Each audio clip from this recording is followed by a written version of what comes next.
المجید والفرقان الحمید اعوذ باللہ من الشیطان الرجیم بسم اللہ الرحمن الرحیم قد علمنا ما فرضنا علیہم فی ازواجہم صدق اللہ مولانا العظیم وصدق رسولہ النبی الامین الکریم ونحن علی ذلک لمن الشاہدین والشاکرین والحمد للہ رب العالمین۔ ایک مرتبہ عقیدت و محبت کے ساتھ درود شریف کا نذرانہ پیش کریں۔ اللہم صلی علی سیدنا نبینا مولانا محمد عدد ما فی علم اللہ صلاۃ دائمۃ بدوام ملک اللہ وعلی آلہ واصحابہ اجمعین۔ ایک مرتبہ اور نبی اور آل نبی پر درود شریف پڑھیں۔ اللہم صلی علی سیدنا نبینا مولانا محمد عدد ما فی علم اللہ صلاۃ دائمۃ بدوام ملک اللہ وعلی آلہ واصحابہ اجمعین۔ اللہ رب العزت کا بے پناہ شکر و احسان کہ اللہ رب العزت نے ہمیں اس کے ایمان والے بندوں میں پیدا فرمایا، اہل ایمان اہل اسلام میں اللہ نے ہمیں پیدا فرمایا۔ یہ اللہ تبارک و تعالیٰ کا بے پناہ شکر و احسان ہے۔ ہم تا دم زیست اگر اس کا شکر ادا کریں تب بھی اس کا حق ادا نہیں ہوگا۔ عزیزان محترم، ایمان لانا ہی ہمارے لیے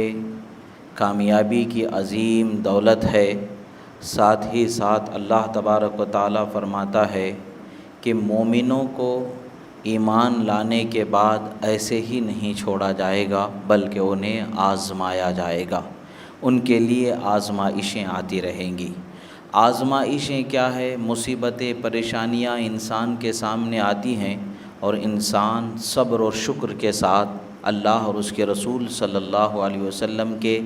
سچے راستے پر چلتے ہوئے، دین پر چلتے ہوئے زندگی گزار دیتا ہے تو وہ یقیناً کامیاب بندہ ہو جاتا ہے۔ اللہ کے رسول صلی اللہ تعالی علیہ وسلم کی سنتوں کو اپنانا، معاشرے کی پھیلتی ہوئی برائیوں سے اپنے آپ کو بچانا،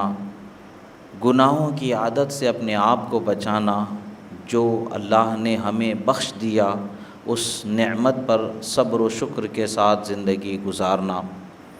مزید خیر کی چاہت و طلب کرنا مگر راستہ حرام کا نہیں اپنانا، یہ انسان کی کامیابی علامتوں میں سے کامیابی کی یہ بھی چند علامتیں ہیں۔ اللہ کے رسول صلی اللہ تعالی علیہ وسلم نے ارشاد فرمایا کہ نکاح کرو کہ نکاح میری سنت ہے،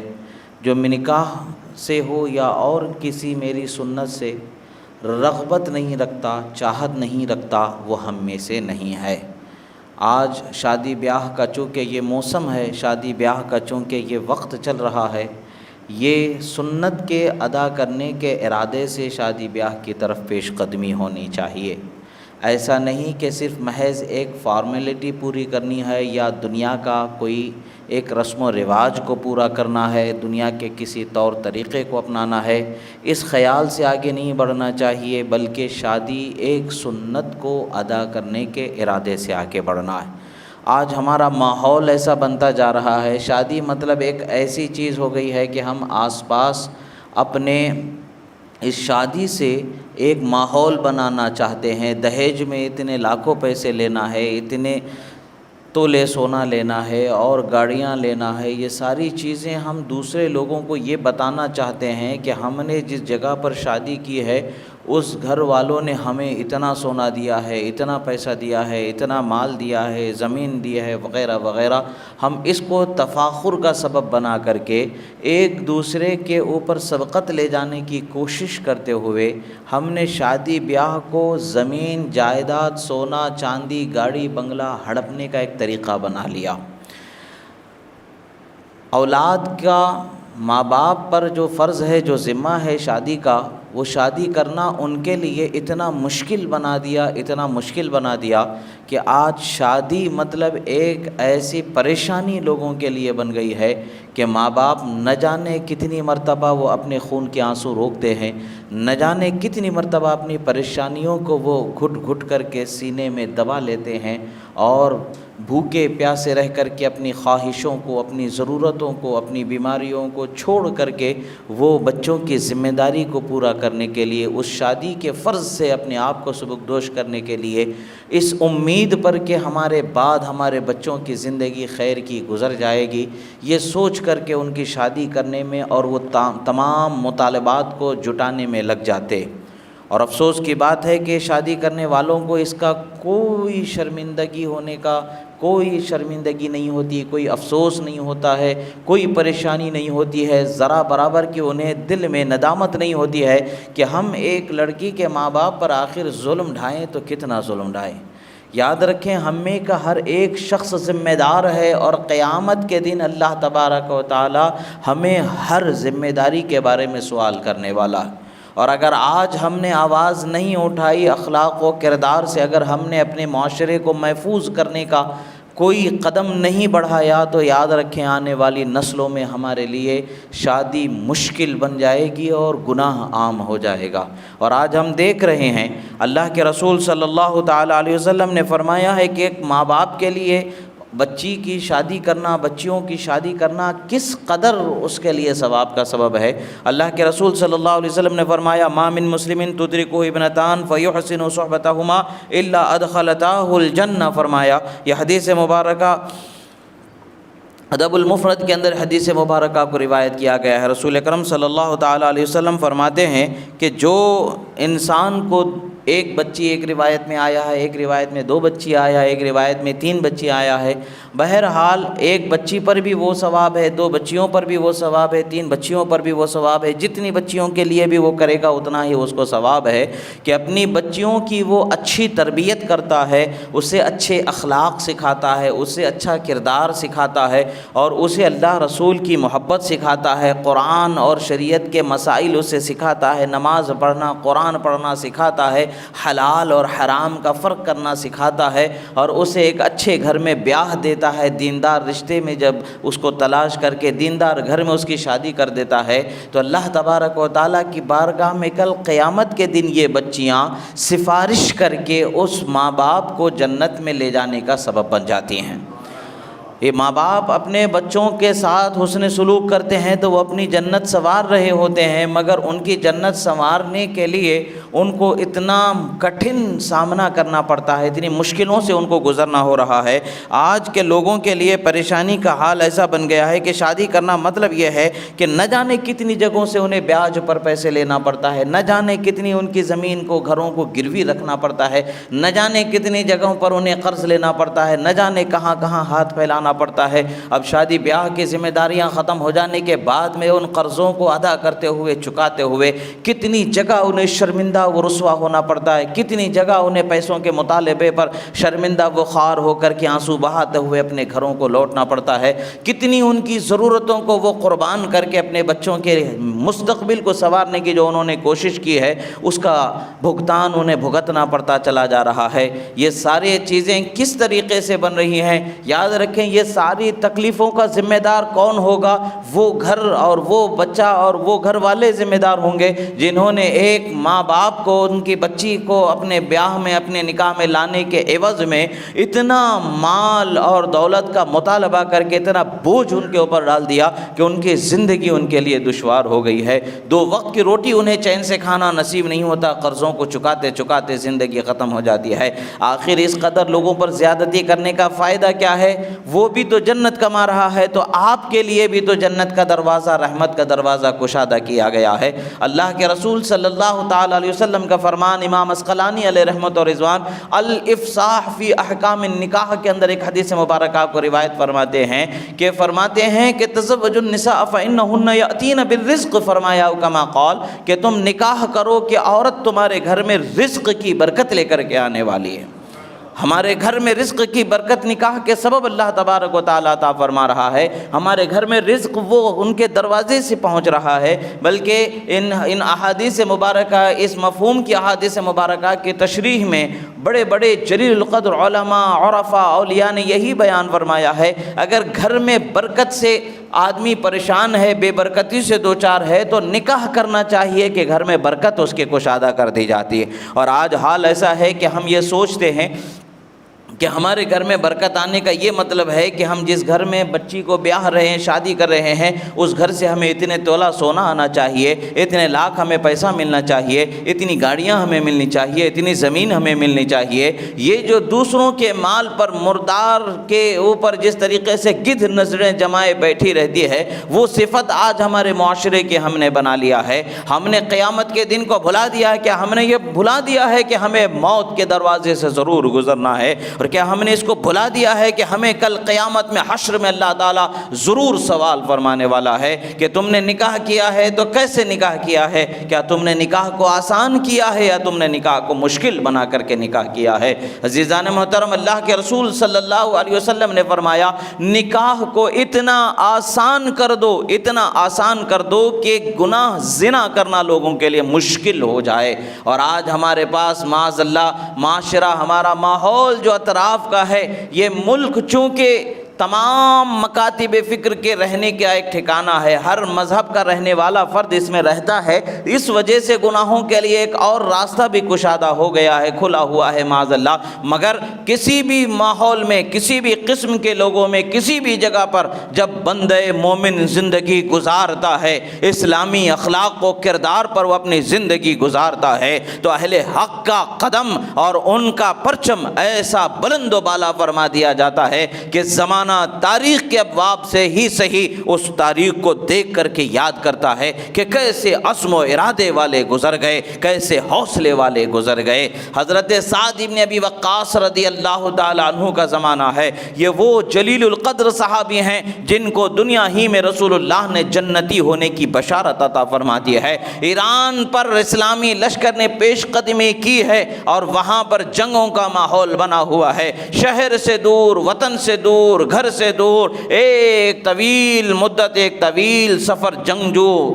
سورماؤں کی گزر رہی ہے۔ دریاؤں کو بھی پلانگا جا رہا ہے، صحراؤں کو بھی پلانگا جا رہا ہے، بھوک و پیاس کو برداشت کیا جا رہا ہے، اپنوں کو جو جنگ میں شہید ہو گئے انہیں زمین کے سپرد کیا جا رہا ہے، اور آگے بڑھتا ہوا قافلہ چلتا چلا جا رہا ہے۔ جب ایک مقام پر پہنچ جاتے ہیں تو کسی شہر کے جب فتح کی بات آ جاتی ہے، ایک راستہ صلح کا رکھا گیا۔ اسلام کا یہی طریقہ رہا کہ پہلے دعوت اسلام کو پیش کرتے، اس کو نہ مانتے تو پھر جزیہ ٹیکس دینے کے پیش کرتے، اس کو بھی نہ مانتے تو پھر اس کے بعد میں تلوار فیصلہ کرتی۔ جب یہ معاملات کو پیش کیے گئے تو سمجھوتا صلح ہونا، ایک معاہدہ طے ہونا طے پایا، جزیہ وغیرہ ٹیکس دینا طے پایا۔ مگر بادشاہ نے یہ سوچا کہ مسلمانوں کے اخلاق و کردار کو بگاڑ دیا جائے اور انہیں لالچ، حرص، ہوس کا لالچ دے کر کے انہیں جو ہے بادشاہ جو ان کا سمجھ رہا تھا، حالانکہ بادشاہ نہیں، خلیفۃ المسلمین حضرت ابوبکر صدیق رضی اللہ تعالی عنہ ہیں، رسول اللہ صلی اللہ تعالی علیہ وسلم کے خلیفہ برحق امام المسلمین حضرت ابوبکر صدیق رضی اللہ تعالی عنہ کا زمانہ ہے، آپ کا دور خلافت ہے۔ صحابہ اطاعت و فرما برداری کا پرچم بلند کرتے ہوئے اللہ اور اس کے رسول کے قانون کے ناموس کو بلند کرتے ہوئے زندگی گزارتے چل رہے ہیں۔ ارادہ اس نے یہ کیا کہ دعوت رکھی کہ شام میں معاہدے پر گفتگو ہوگی، فیصلہ ہو جائے گا، یہ شرائط مان لیے جائیں گے، اس پر دستخط کر لی جائے گی، طرفین کی معاہدہ طے ہوگا۔ مگر اس معاہدے سے پہلے ہماری ایک شرط ہے، آپ نے تمام لشکر کی ہمارے قلعے میں ہم دعوت رکھیں گے، آپ دعوت کے لیے آنا ہوگا، آپ کو ہمارے پاس تشریف لانا ہوگا۔ اسلامی لشکر نے اس دعوت کو قبول کر لیا گیا، یعنی اب ہم ایک بازار آپ کے لیے سجائیں گے، سنواریں گے، ہم آپ کا استقبال کریں گے وغیرہ، جس طریقے سے آپ کو کھانا پیش کرنا ہے اسی طریقے سے کھانا پیش کیا جائے گا، جس طریقے کا کھانا آپ کو لگتا ہے اسی طریقے سے تمام شرائط اسلامیہ کے ساتھ ہم آپ کو پیش کریں گے۔ تو قبول کر لیا گیا۔ جب گزرنا تھا تو ایک بازار بنایا گیا، بازار میں چاروں طرف دکانوں کو سجایا گیا، ہیرے جواہر وغیرہ قیمتی چیزوں کو لگایا گیا، جو جس قیمت میں جس کو خریدنا چاہا خرید سکتا تھا، لشکری بھی خریدنے کے لیے موقع دیا گیا، مگر بیچنے کے لیے جو بیپار کرنے کے لیے جن لوگوں کو ٹھہرا کیا گیا تھا وہ بے لباس خواتین کو ٹھہرا کر دیا گیا تھا، جن کے جسم پر لباس نہیں تھا ان کو ٹھہرا کر دیا گیا تھا۔ مگر دنیا کے اور قوم ہوتی تو نہ جانے کس طریقے کی ان کی زندگی وہاں گزرتی، مگر یہ قوم کون سی قوم ہے؟ یہ وہ قوم ہے جو لا الہ الا اللہ محمد الرسول اللہ پڑھنے والی قوم ہے۔ یہ وہ قوم ہے جو اپنی جانوں کا نذرانہ اللہ اور اس کے رسول کی عزت و ناموس کے لیے ہتھیلی میں رکھ کر کے نکلنے والی ہے، سر پر کفن باندھ کر نکلنے والی ہے، نہ انہیں اپنی جانوں کی فکر ہوتی ہے، نہ انہیں مال و متاع کے کمانے کی فکر ہوتی ہے۔ ان کی نظر رحمت عالم صلی اللہ تعالی علیہ وسلم کی شفاعت پر ہوتی ہے، ان کی نظر رحمت للعالمین کو پیدا کرنے والا خالق رب العالمین کے کرم اور عطا پر ان کی نظر ہوتی ہے، اور اس کی بدائے ہوئے جنت کی طرف ان کی نظر ہوتی ہے، اور اللہ کی رضا کی طرف ان کی نظر ہوتی ہے۔ دنیا ان کا مقصد نہیں ہے، دولت ان کا مقصد نہیں ہے، ان کا مقصد صرف اور صرف خدا و رسول کی رضا کو حاصل کرنا ہے۔ وہ جب قدم بڑھاتے ہوئے آگے بڑھنے لگے، امیر لشکر نے دیکھا کہ یہ تو ہمارے اخلاق و کردار کو برباد کرنے کا انتظام کیا گیا ہے۔ انہوں نے آیت مبارکہ کو تلاوت فرمائی کہ اے مومنوں اپنی نگاہوں کو نیچی کر لو۔ مومنوں نے اپنی نگاہوں کو ایسا نیچا کیا کہ نہ کسی کی نگاہ بہک سکی، نہ کسی کی نگاہ اٹھ سکی۔ وہ جو اپنے آپ کو تماشا بنا کر کے بھرے مجمع میں بے تماشائی کا منظر دیکھنا چاہتے تھے، وہ حال ایسا ہوا خود کو تماشا بنا کر کے دوسروں کے اخلاق و کردار کو رسوائی کی طرف لے جانے کا ارادہ بنا کر کے جو آئے، وہ خود ایسا بے تماشا ہو گئے کہ اپنے آپ کے اندر شرمندہ و رسوا ہوتے نظر آئے۔ خدا کی قسم، نہ کسی لشکر اسلام کی نگاہ نے اٹھ کر کے کسی عورت کو دیکھا، نہ اس کے کسی حصے کی طرف نظر بہکی، نہ اسے کے کسی مال کی طرف نظر بہکی۔ وہ سر جھکا کر کے سیدھے راستے میں اللہ اور اس کے رسول کے نام کو بلند کرتے ہوئے، تسبیح و تحلیل کی تلاوت کرتے ہوئے وہ قلعے کے اندر داخل ہو گئے۔ اور دیکھنے والی خواتین جتنی بھی تھی، جنہوں نے یہ سمجھا تھا کہ ہماری خوبصورتی کو دیکھ کر کے، ہماری بے حیائی کو دیکھ کر کے یہ لوگ بھی حواس باختہ ہو جائیں گے، بے حیا ہو جائیں گے، اتنے دنوں سے جنگل میں زندگی گزار رہے ہیں، جنگلی بن جائیں گے، مگر انہیں نہیں معلوم تھا کہ انہیں مہذب بنانے والی ذات محمد الرسول اللہ کی ہے، انہیں تربیت کرنے والی ذات محمد الرسول اللہ کی ہے، ان کے دل میں خدا کی محبت کو اتارنے والی ذات محمد الرسول اللہ صلی اللہ علیہ وسلم کی ہے۔ انہوں نے ایسا تربیت کر دیا ہے، انہوں نے ایسا سنوار دیا ہے کہ دنیا ان کے سامنے ہزار بہانے بنا کر کے، ہزار خوبصورتی سجا کر کے آ جائے تو کبھی دنیا ان کی نظروں میں نہ چڑھی تھی، نہ چڑھ سکتی ہے، نہ مرتے دم تک کہ ان کے ذہن و فکر میں دنیا کا کوئی مقام ہوگا۔ ان کی نظر میں تو موت تو ایک راستہ ہے خدا کی رضا کو پانے والا، شہادت تو ایک نعمت ہے جس کو پانے کے لیے لوگ دنیا کے زندگی کی تمنا کرتے ہیں، مگر مومن کامل کی یہ شان ہے کہ وہ شہادت کی تمنا کیا کرتا۔ مومن شہادت کی تمنا کرتے ہوئے زندگی گزارتا ہے، وہی شہادت کی تمنا لے کر کے میدان میں چلے ہیں۔ وہ کیسے دنیا کے عوض آخرت کو بیچ سکتے ہیں؟ انہوں نے دنیا کو خرید لیا، دنیا کو انہوں نے خیر بات کہہ دیا ہے، آخرت کو خرید لیا ہے، انہوں نے اپنے جانوں کو اللہ کے سپرد کر دیا ہے۔ اللہ نے ان کے لیے ارشاد فرما دیا ہے، ان اللہ اشتری من المؤمنین انفسهم واموالهم بان لهم الجنہ، بے شک اللہ نے مومنوں کے جانوں کو خرید لیا ہے، ان کے مالوں کو خرید لیا ہے، ان کے اس خریدنا ان کا عوض کیا ہے؟ اللہ نے انہیں جنت عطا فرما دی ہے۔ وہ تو سودا ہو چکا ہے، جو پہلے سے ہی بک چکے ہیں وہ کسی اور کے ساتھ کیسے بک سکتے ہیں؟ جب آگے بڑھتے ہیں حال یہ ہوتا ہے کہ جتنوں نے بے حیائی کے بازار کو گرم کرنا چاہا تھا ان کو حیا آ گئی، اور اللہ تبارک و تعالیٰ کے سچے بندوں کے اخلاق کو دیکھ کر کے انہوں نے بیک زبان لا الہ الا اللہ محمد الرسول اللہ کہہ کر کے حلقہ بگوش اسلام ہو گئے، اور ایک پاکیزہ زندگی گزارنے والی عزت والی خواتین بن گئیں۔ عزیزان محترم، یہ اخلاق ہمارے معاشرے کے، یہ اخلاق ہماری قوم کے اللہ اور اس کے رسول نے ہمیں بخشے ہے، مگر آج دیکھیں کہ ہمارا حال کیا ہوتا چلا جا رہا ہے۔ ہمارے معاشرے کے اندر ہم نے ضرورتوں کو ہماری کس قدر مشکل بنا دیا ہے، لوگوں کے لیے شادی کو ہم نے کس قدر ایسا سخت بنا دیا ہے کہ مسلمانوں کے لیے شادی کرنا اس قدر دشوار ہوتا جا رہا ہے کہ ان کے گھروں کے اندر بچیاں ایسے ہی غیر شادی شدہ بیٹھی نظر آ رہی ہیں، اور لوگوں کے اندر گناہوں کی بے حیائی اس قدر بڑھتی چلی جا رہی ہے۔ شوہر بیوی کے حقوق ادا کرنے میں کوتاہی کر رہا ہے، بیوی شوہر کے حقوق ادا کرنے میں کوتاہی کر رہی ہے، بچوں کے حقوق ادا کرنے میں کوتاہیاں ہو رہی ہیں، شادی بیاہ کو آسان بنانے میں کوتاہیاں ہو رہی ہیں۔ اس قدر ظلم و زیادتیاں ہم نے اپنے جانوں پر کرنا شروع کر لیا ہے کہ جس کا حساب اگر ہم قیامت میں دینے لگ جائیں تو ہم حساب دینے کی طاقت نہیں رکھتے ہیں۔ اللہ کے رسول صلی اللہ تعالی علیہ وسلم نے ارشاد فرمایا ہے، جس علاقے میں زنا کی کثرت ہو جاتی ہے، زنا عام ہو جاتا ہے، حرام بازی عام ہو جاتی ہے، تو اب ان لوگوں لوگوں کو چاہیے کہ وہ خدا کے عذاب کا انتظار کرتے رہیں، یعنی انہوں نے اپنے آپ کو خدا کے عذاب کا حقدار بنا لیا ہے۔ آج ہم اپنے معاشرے میں آس پاس نظر دوڑا کر کے دیکھیں ہمارے آس پاس کا ماحول کیا بنتا جا رہا ہے۔ حرام بازی کا ایک بازار گرم ہوتا چلا جا رہا ہے، کوئی گھر سلامت رہنا مشکل نظر آتا ہے، اس طریقے کے حالات بنتے نظر آ رہے ہیں۔ ہماری بچیاں آوارہ گیری کرتی نظر آ رہی ہیں، ہمارے بچے آوارہ پن کرتے نظر آ رہے ہیں، گھروں کی پاک بازیاں اب باقی سلامت رہنا مشکل نظر آ رہا ہے، بے حیائی عام ہوتی چلی جا رہی ہے۔ اسباب اس کے کون بنتے جا رہے ہیں؟ ایک اعتبار سے ہم بھی اس کے ذمہ دار ہیں، ایسا نہیں کہ ہم بری ہو جائیں گے، ہمیں زبان سے، قول سے، فعل سے، عمل سے کسی نہ کسی طریقے سے اس کی طرف ہمیں روکنے کے پیش قدمی کرنے کی ضرورت ہے، یہ ہمارے اخلاق و کردار کو بچانے کی ضرورت ہے۔ آج ہمارے پاس یہی چیز کی کمی ہوتی جا رہی ہے، آج ہم کیوں دور ہوتے چلے جا رہے ہیں؟ یہی وجہ ہے کہ ہم نے دنیا ہی کو سب کچھ سمجھ لیا ہے، دیگر قوموں نے جس طریقے سے دنیا کو سب کچھ سمجھ لیا ہے ہم نے بھی ویسے ہی دنیا کو سب کچھ سمجھ لیا ہے۔ دنیا سب کچھ خدا کی قسم نہیں ہے، دنیا کو فنا ہونا ہے اور دنیا کو چھوڑ کر کے ہمیں یقیناً جانا ہے، اور آخرت ہمیشہ باقی رہنے والی ہے اور جنت ہمیشہ باقی رہنے والی ہے۔ وہ جنت نعمت کا مقام ہے جہاں ہمیں ہمیشہ رہنا ہے، اور وہاں پر اللہ تبارک و تعالی ہم پر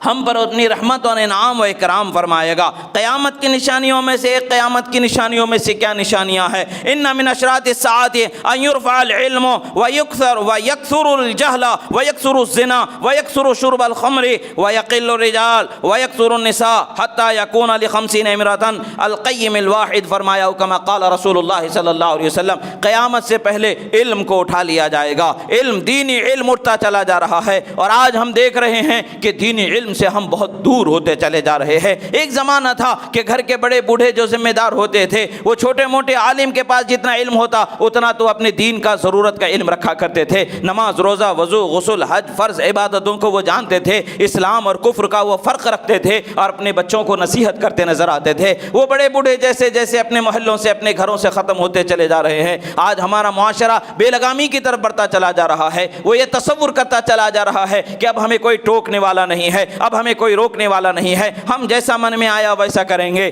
مگر یہ دنیا کی زندگی میں آزادی ضرور ہے، مگر اس کا آزادی کا حساب چکانا ہم پر باقی رہے گا۔ موت کا دروازہ ہمارے سامنے کھلا ہوا ہے، کوئی اس سے بچنے والا نہیں ہے، کوئی کتنا ہی بلند و بالا مقام والا ہو، کوئی کیسے ہی کیوں نہ ہو، اسے موت کے دروازے سے ضرور گزر کے جانا ہے۔ موت کے بعد کے حساب کتاب کو فراموش کر دیا گیا ہے، اور سرکار دو عالم صلی اللہ علیہ وسلم نے فرمایا شراب کا پینا عام ہو جائے گا، زنا یعنی حرام بازی عام ہو جائے گی، اور آج ہم دیکھ رہے ہیں کہ یہ دونوں گناہ ہمارے معاشرے میں پھیلتے چلے جا رہے ہیں، کینسر کی طرح یہ پھیلتے چلے جا رہے ہیں۔ جس طریقے سے کینسر کے علاج دشوار ہے، ایسے ہی اس کی اصلاح ہماری نظروں میں دشوار نظر آ رہی ہے، مگر ہمیں اس کے اسباب کو روکنے کی طرف توجہ کرنی چاہیے۔ اس کی وجوہات کیا ہیں؟ ہم نے نکاح کو مشکل کر دیا ہے اور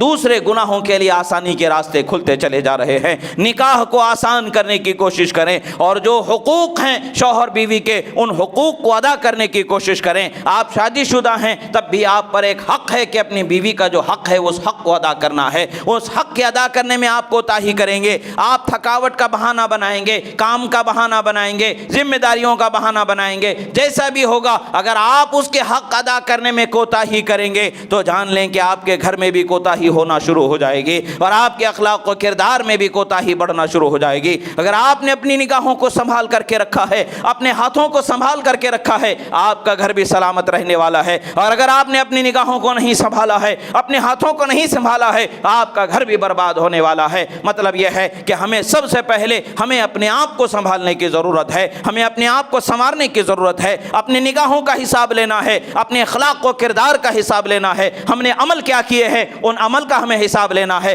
ہمارے قدم کس طرف بڑھ رہے ہیں ان اقدام کا ہمیں حساب لینا ہے، اور اپنی اصلاح کی طرف کوشش کرنا ہے۔ یاد رکھیں جب بندہ اپنے آپ کو سنوارنے کی کوشش کرتا ہے اللہ تبارک و تعالی اس کے لیے راستے ہموار فرما دیتا ہے۔ جو لاکھوں میں دہیج لینے والے ہیں، لاکھوں میں پیسے لینے والے ہیں، جب ان کو حق شریعت کا جو ادا کرنا ہوتا ہے، بیوی کے مہر جب ادا کرنے کی بات آتی ہے تو وہ اس قدر پریشان نظر آتے ہیں، 2-2.5 ہزار روپے کا مہر دینا ان کو دشوار نظر آتا ہے، جب لینے کی بات ہوتی ہے 2-2.5 لاکھ بھی لے رہے ہوتے ہیں تو وہ کم نظر آتا ہے، مگر جب مہر کے دینے کی بات آتی ہے تو 2-2.5 ہزار بھی انہیں زیادہ نظر نظر آتے ہیں۔ یہ کس قدر بے شرمی کی بات ہے، یہ ہمارے آنکھوں کا پانی خشک ہو جانے کی علامت ہے۔ ہم بے حیا کس قدر بن گئے ہیں کہ گناہوں کی عادت اس قدر ہمیں بن گئی ہے، حرام کی چاہت ہمیں اس قدر بن گئی ہے کہ حلال اور فرض کے ہمیں کوتاہی کا سبب بنتا چلا جا رہا ہے۔ آج بھی وقت ہے عزیزو، ہمیں اپنے آپ کو سنوارنے کا وقت ہے، ہمیں اپنے آپ کو سدھارنے کا وقت ہے۔ اللہ کے رسول صلی اللہ تعالیٰ علیہ وسلم کا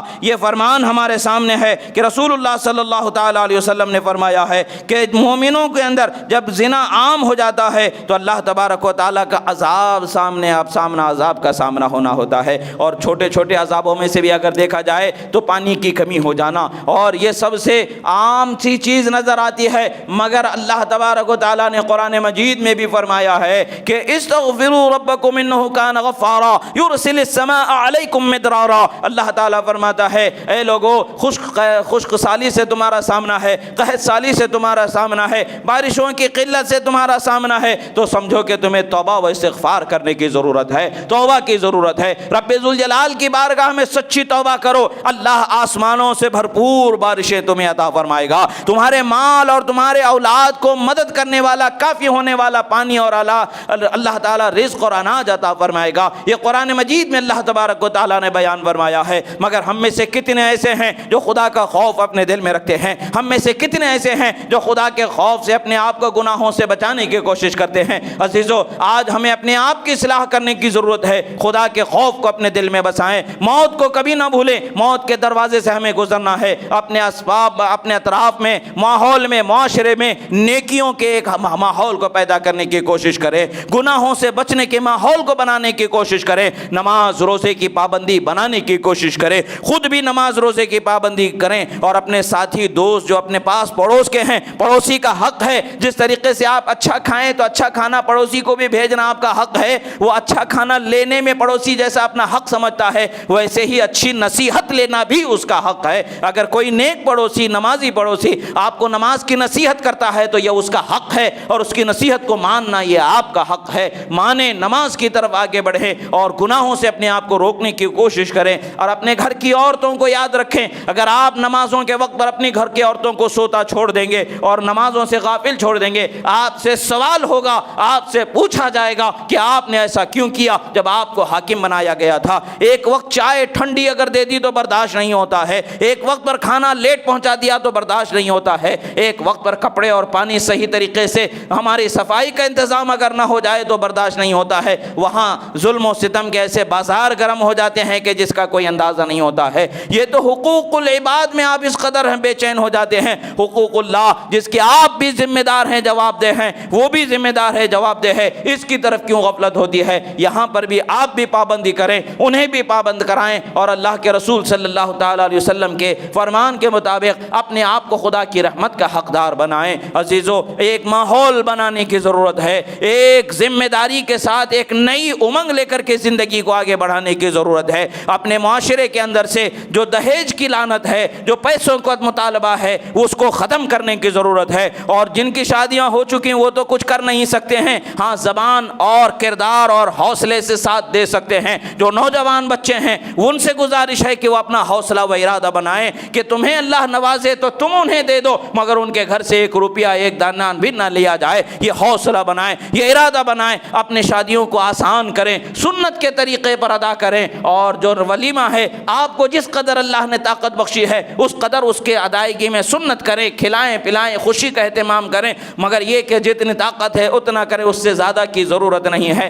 ہاں، سنت طریقے پر نکاح کریں، لڑکی کے گھر والوں پر کوئی جبر و ستم نہ رہے، ان پر کوئی زبردستی نہ رہے۔ اب ایک نیا طریقہ شروع ہو گیا ہے، مانگ کر لینے کو عیب سمجھنے گیا ہے، وہ خود سے دے دیں، تم کو جو لگتا ہے وہ دے دو۔ اگر دینے میں انہوں نے کچھ کم کر دیا، ایک تولہ بھی کم ہو گیا، تو پھر ایک نیا فساد، نیا جھگڑا شروع ہو جاتا ہے۔ ارے اتنا بھلا کم کوئی دیتا ہے کیا؟ تمہیں بھی تو سمجھنا چاہیے وغیرہ۔ مطلب یہ ہے کہ نہ مانگ کر کے بھی مانگنے والے بنے نظر آتے ہیں، نہ پوچھ کر کے بھی پوچھنے والے بنے نظر آتے ہیں، مگر زبان سے تو نہیں بول رہے، مگر دل سے تو وہی چاہت رکھی ہے۔ یہ سب چیزیں ہمیں چھوڑنے کی ضرورت ہے۔ آسان طریقے سے نکاح اور شادی کو کرنا چاہیے، اور بہت آسان کرنا چاہیے، اچھے اخلاق و کردار کو بنانا چاہیے۔ نوجوانوں، اپنے اخلاق و کردار کو سنوارو، جھوٹ سے اپنے آپ کو بچاؤ، بری عادتوں سے اپنے آپ کو بچاؤ، زنا، شراب، چوری اور بھی جو گناہ کی چیزیں ہیں ان سب چیزوں سے اپنے آپ کو بچاؤ جو تمہاری صحت کے لیے نقصان نقصان دہ چیزیں ہیں، گٹکا، کھینی، تمباکو، سگریٹ وغیرہ، ان سب چیزوں سے اپنے آپ کو روکو اور اللہ اور اس کے رسول صلی اللہ تعالیٰ علیہ وسلم کے سچے راستے پر عبادتوں کی پابندی کے ساتھ زندگی گزارنے والے ہو جاؤ۔